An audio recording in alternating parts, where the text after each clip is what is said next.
Hi friends, Hindi recorded channel में आप सभी का स्वागत है। दोस्तों, ध्रुव स्वामिनी जयशंकर प्रसाद द्वारा रचित एक प्रसिद्ध हिंदी नाटक है और साथ ही साथ यह प्रसाद की अंतिम और श्रेष्ठ नाट्य कृति है। जो इसका कथानक है वो गुप्त काल से संबंधित है। यह नाटक इतिहास की प्राचीनता में वर्तमान काल की समस्या को प्रस्तुत करता है। प्रसाद ने इतिहास को अपनी नाट्य अभिव्यक्ति का माध्यम बनाकर शाश्वत मानव जीवन का स्वरूप इस नाटक के द्वारा दिखाया है और साथ ही साथ उन्होंने इस नाटक के द्वारा युग समस्याओं के हल भी दिए हैं। वर्तमान के धुंधलके में एक ज्योति दी है। इसलिए उन्होंने इतिहास में कल्पना का संयोजन कर इतिहास को वर्तमान से जोड़ने का जो प्रयास किया है वो इसी नाटक द्वारा उन्होंने एक सफल प्रयास किया है। तो आज के अध्याय में दोस्तों हम प्रसाद जी की कृति, प्रसाद जी के नाटक ध्रुव स्वामिनी नाटक की सामाजिक और राजनीतिक समस्याएं कि लेखक ने किस प्रकार इसमें सामाजिक और राजनीतिक समस्याओं को उठाया है और किस प्रकार उसके हल भी दिए हैं, ये सब हम आज के अध्याय में नाटक ध्रुव स्वामिनी नाटक की सामाजिक और राजनीतिक समस्याओं के अंतर्गत जानेंगे। तो चलिए दोस्तों शुरू करते हैं अपना आज का अध्याय। ध्रुव स्वामिनी प्रसाद जी द्वारा रचित एक महत्वपूर्ण नाटक है जिससे इतिहास एवं कल्पना का मणिकांचन संयोग है। यह एक ऐतिहासिक नाटक है जो विशाख के देवी चंद्रगुप्तम को आधार बनाकर लिखा गया है। रामगुप्त गुप्त साम्राज्य का सम्राट है और ध्रुव स्वामिनी जो है वो उसकी साम्राज्ञी है। ध्रुव स्वामिनी मन ही मन चंद्रगुप्त से प्रेम करती है।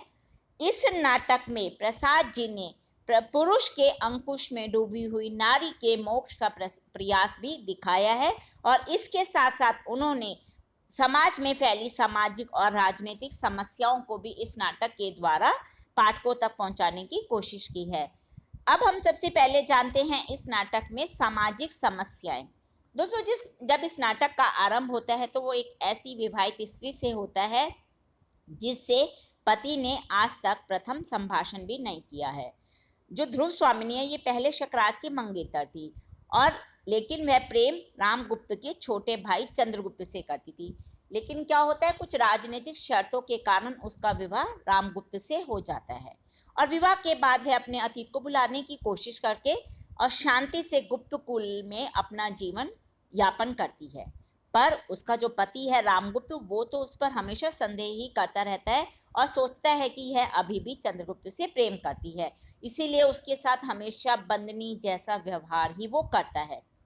अब इसी बीच क्या होता है कि शकराज एक संधि प्रस्ताव के तहत ध्रुव स्वामिनी को अंकशयनी बनाने के लिए रामगुप्त से मांगता है और रामगुप्त तत्काल ही उसकी ये बात भी मान लेता है और उसे देने के लिए, ध्रुव स्वामिनी को उसे देने के लिए तैयार हो जाता है। अब नारी विवश हो गई, उसके समक्ष अपने अस्तित्व का संकट खड़ा है और या तो वह पति की जो ये पार्श्विक शर्तें हैं, मतलब इतनी गंदी शर्तें हैं, वो उसे माने या फिर उसका साहस से सामना करे। यही दो उपाय उसके पास बचते हैं। अब ध्रुव स्वामिनी क्या करती है, अपना अस्तित्व बचाए रखने के लिए इसके लिए विद्रोह करती है और रामगुप्त से पहले तो वो अनुरोध करती है कि उसको अपनी मर्यादा का पालन करने दो, लेकिन जब वो उसकी बात नहीं सुनता तो विद्रोही मुद्रा भी बनाती है और जब कुछ भी बात रामगुप्त नहीं सुनता तो वो आत्महत्या तक की कोशिश भी करती है। ध्रुव स्वामिनी और रामगुप्त का विवाह दोस्तों एक अनमेल विवाह था। रामगुप्त क्लीब व कायर प्रकृति का राजा था। ध्रुव स्वामिनी जब उसके सामने विद्रोह करती है कि मुझे उसके पास नहीं जाना, शकराज के पास नहीं जाना, तो वो मतलब अपने विद्रोह को इन शब्दों में अभिव्यक्त करती है कि मैं केवल यही कहना चाहती हूँ कि पुरुष ने स्त्रियों को अपनी पशु संपत्ति समझकर उन पर अत्याचार करने का जो अभ्यास है वो हम बना लिया है, लेकिन यह मेरे साथ नहीं चल सकता। ये बात भी नहीं चलती तो फिर वो रामगुप्त से प्रार्थना करती है कि राजा, आज मैं आपकी शरण में हूँ और मेरा अहंकार है वो चूर्ण हो गया है, मैं तुम्हारी होकर ही रहूँगी। राज्य और संपत्ति फिर रहने पर पुरुष को बहुत सी स्त्रियां मिल जाएंगी, लेकिन किसी व्यक्ति का यदि मान नष्ट हो जाए तो उसे कुछ नहीं मिलता। लेकिन उसके बाद भी जो रामगुप्त है वो तो इन बातों से नहीं पिघलता, तो वो अंत में जब परेशान हो जाती है तो अपने पति को कहती है, निर्लज, लीव, ओ, तो तू मेरा कोई रक्षक ही नहीं है, मैं अपनी रक्षा स्वयं करूंगी, मैं उपहार में देने की वस्तु नहीं हूँ, मुझ में रक्त की लाल लालिमा है, मेरा हृदय उष्ण है और उसमें आत्मसम्मान की ज्योति है। साथ ही साथ वो विवाह बंधन की व्याख्या करते हुए बताती है कि पुरोहित जी कैसे, जो पुरोहित जी आते हैं वो कहते हैं कि जो ये स्त्री और पुरुष का परस्पर विश्वास पूर्वक अधिकार और सहयोग जो होता है वही विवाह कहलाता है, लेकिन यदि ऐसा ना हो तो धर्म और विवाह खेल बन जाते हैं। अब पुरोहित कहते हैं कि यह जो रामगुप्त राजा है ये तो मृत भी नहीं है, और लेकिन ये पथ से नष्ट आचरण से पतित और क्लीब तो नहीं हो गया। ऐसी अवस्था में रामगुप्त का ध्रुव स्वामिनी पर कोई अधिकार नहीं रहेगा, और जो धर्म, पुरोहित जी कहते हैं कि जो धर्म शास्त्र है वो रामगुप्त से ध्रुव स्वामिनी के मोक्ष की आज्ञा देता है।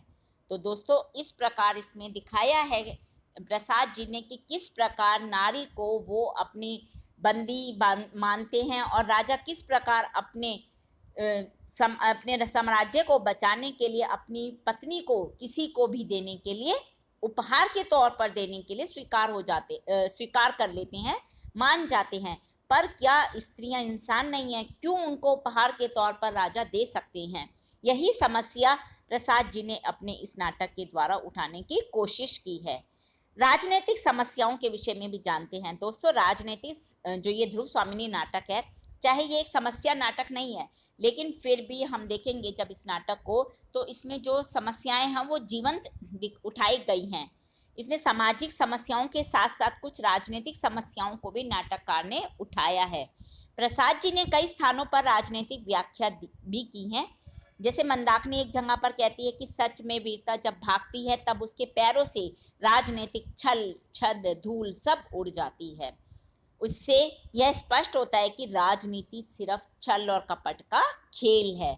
इस तरह शकराज ध्रुव स्वामिनी के साथ साथ गुप्त सामंतों की स्त्रियों की भी मांग करता है उस संधि के तहत।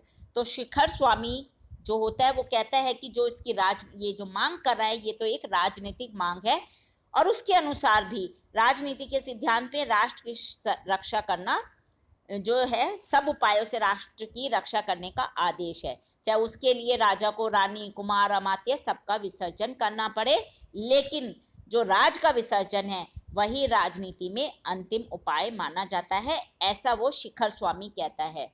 लेकिन ऐसा नहीं है। जब रामगुप्त राजनीतिक मांग पूरी करने के लिए अपनी पत्नी को ही दांव पर लगाने के लिए तैयार हो जाता है, तब प्रसाद जी ऐसी राजनीति का विरोध अपने इस नाटक के द्वारा करते हैं, और अचानक से जो ध्रुव स्वामिनी का प्रेमी यानी कि रामगुप्त का छोटा भाई है चंद्रगुप्त को नाटक में उपस्थित कर देते हैं, और वह शकराज के लिए काल बनकर आता है। मिहिर देव के शब्दों में भी प्रसाद ने अपनी इस समस्या पर सम्मति दी है। दोस्तों राजनीति ही मनुष्य के लिए सब कुछ नहीं है। राजनीति के पीछे नीति से भी हाथ धो बैठो, जिसका विश्व मानव के साथ व्यापक संबंध है।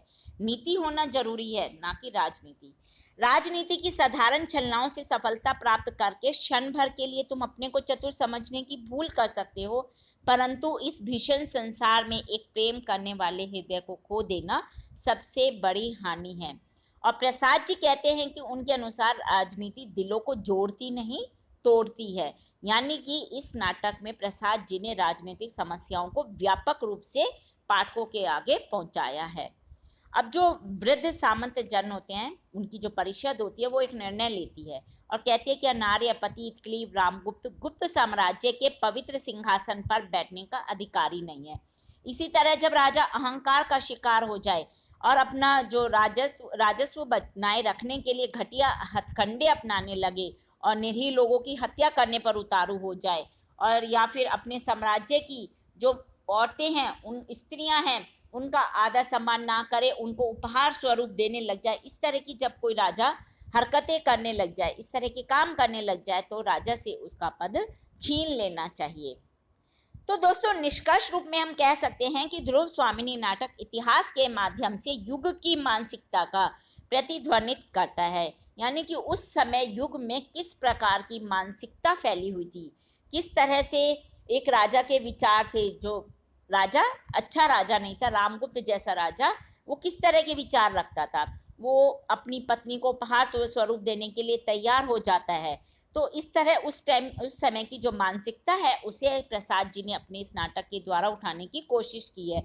डॉक्टर गोविंद चातक कहते हैं कि ध्रुव स्वामिनी में नारी के अस्तित्व, स्वातंत्र्य और मोक्ष की जो समस्या प्रसाद जी ने इतिहास के पृष्ठों से उठाई है, वहां स्वयं उन्होंने अपने युग की राजकीय विलासिता, अन्याय, स्वार्थंधता और शासकीय अयोग्यता को भी इस नाटक के द्वारा प्रकट किया है और अप्रत्यक्ष रूप से जनता के आक्रोश को भी उन्होंने इस नाटक में दिखाया है।